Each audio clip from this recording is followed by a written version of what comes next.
Hello दोस्तों, मैं हूं संजय कुमार और ये मेरा चैनल फंडे का फंडा।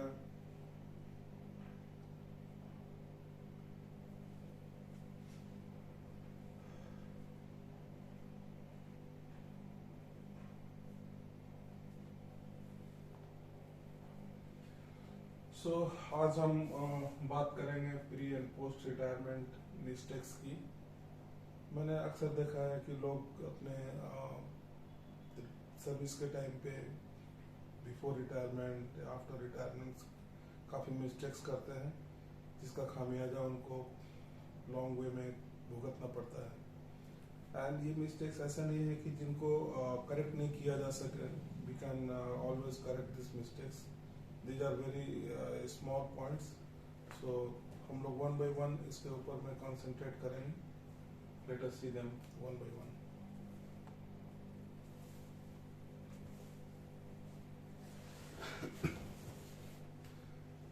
First, they do not plan their finance. Normally क्या होता है कि लोग पैसे के बारे में कुछ सोचते ही नहीं, कैसे उनकी प्लानिंग करनी है उसके बारे में कुछ सोचना है। They do not give any time to that. Another point, do not take into account the inflation and keep the money only in bank or post office. Normally ये देखा गया है कि जब आदमी के पास पैसे रहते हैं या पोस्ट रिटायरमेंट में उनको एक लमसम अमाउंट मिल जाता है, तो वो लोग इन्फ्लेशन के बारे में भूल जाते हैं और पैसे को एफडी में ले जाके या जमा कर देते हैं।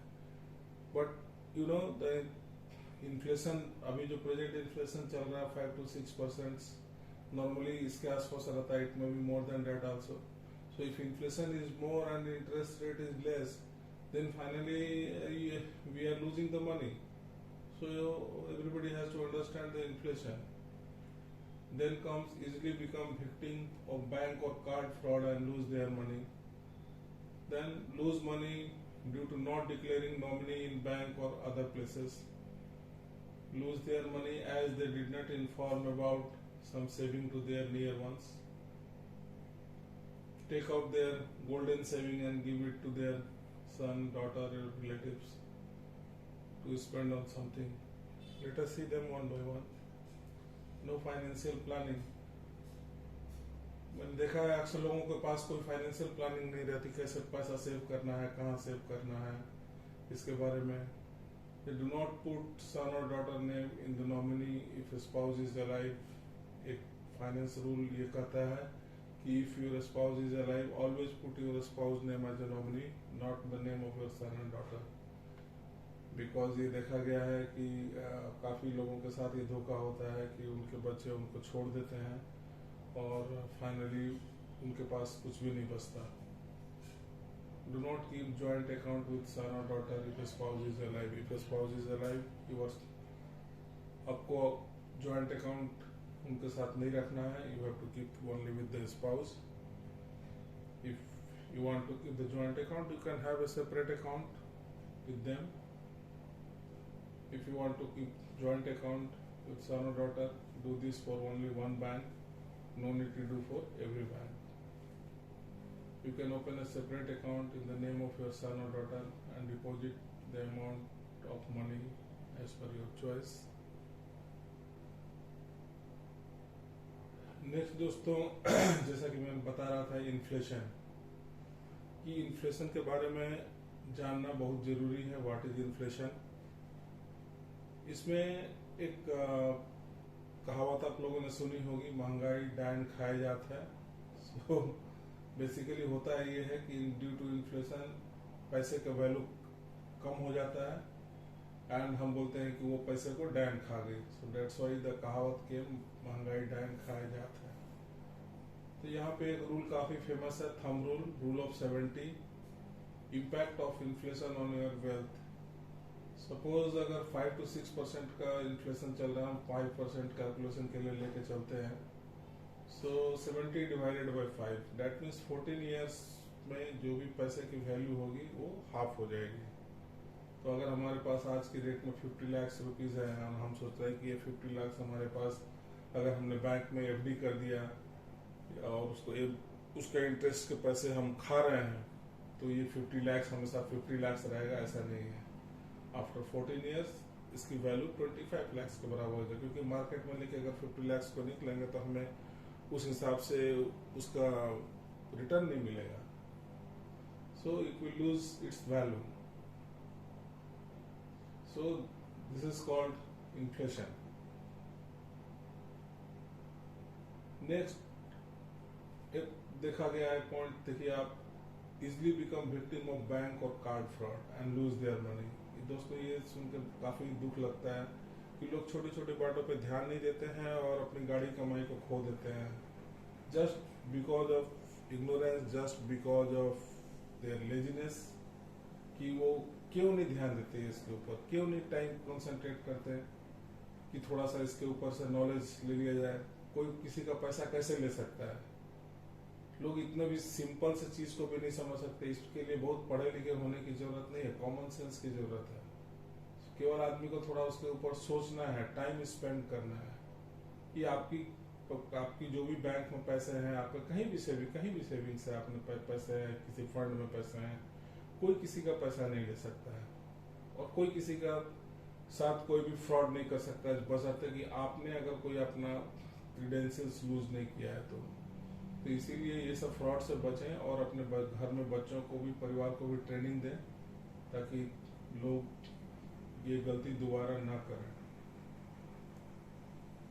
Next is people lose their money due to not declaring nominee.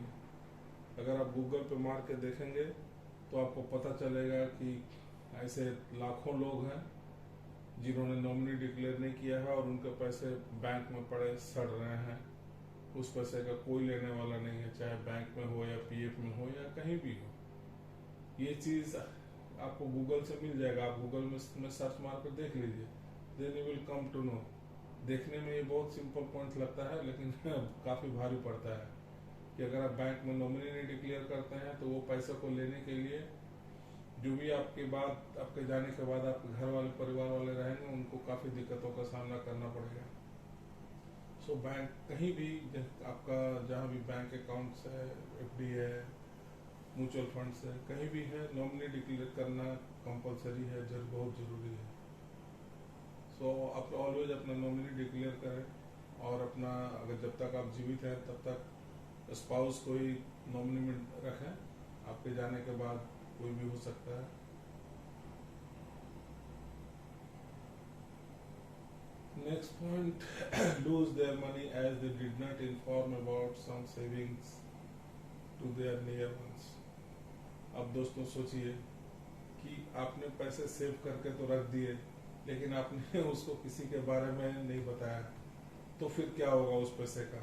अगर आपके सडन डेथ हो गया आपका और उस पैसे के बारे में कोई नहीं जानता है तो क्या होगा? वो पैसे को कोई क्लेम करने वाला भी नहीं रहेगा, वो पैसा पूरा वेस्ट हो जाएगा। तो आपने जितना मेहनत करके खाना पीना छोड़ के उस पैसे को जमा किया है वो पैसा पूरी तरह से वेस्ट हो जाएगा। सो ऑलवेज पैसे का रिकॉर्ड रखें और उसको अपने नजदीक वालों के साथ शेयर करें, घर के साथ शेयर करें, अदरवाइज वो पैसे को लेने वाला कोई नहीं रहेगा and finally you will lose your money, your family will lose the money. Next is take out their golden saving and give it to their son, daughter, relatives or spend on something. दोस्तों retirement के बाद जो भी lump sum amounts मिलता है that basically you have collected as per your plan, और उस पैसे को अगर उस समय आप खर्च करते हैं तो ये टोटली माने आपके प्लानिंग के अगेंस्ट में जाएगा, बिकॉज आपने उसके लिए प्लान नहीं किया था। आपने रिटायरमेंट के बाद आपको पैसे मिले एंड आपने प्लानिंग किया कि वो पैसे से आपका घर चलेगा, लेकिन वो पैसे को अगर आपने किसी बड़े खर्च पे खर्च कर दिया, किसी के लिए, सन के लिए, बेटे के लिए, तो फिर आपका पूरा सिस्टम अनबैलेंस हो जाएगा। इसलिए ऐसा नहीं करें और उस पैसे को आप अपने यूज के लिए संभाल कर रखें। आपके जाने के बाद वो पैसा आपके घर वाले के लिए काम ही आएगा, लेकिन जब तक आप जीवित हैं अपनी गाड़ी कमाई को ऐसे नहीं अननेसेसरी उसके ऊपर खर्च नहीं करें। अगर करना ही है तो उसके लिए आप आगे से प्लानिंग करके रखिए कि ठीक है रिटायरमेंट में आपके सन को डॉक्टर को या किसी को भी इतने पैसे की जरूरत रहेगी, लेकिन जो पैसे को आपने अपने फ्यूचर के लिए प्लानिंग करके रखा है खाने पीने के लिए, तो उस पैसे को इस तरह से वेस्ट नहीं करें। So that's all for today. अगले क्लास में हम लोग see another some good interesting topic। आज के लिए इतना ही। Thank you.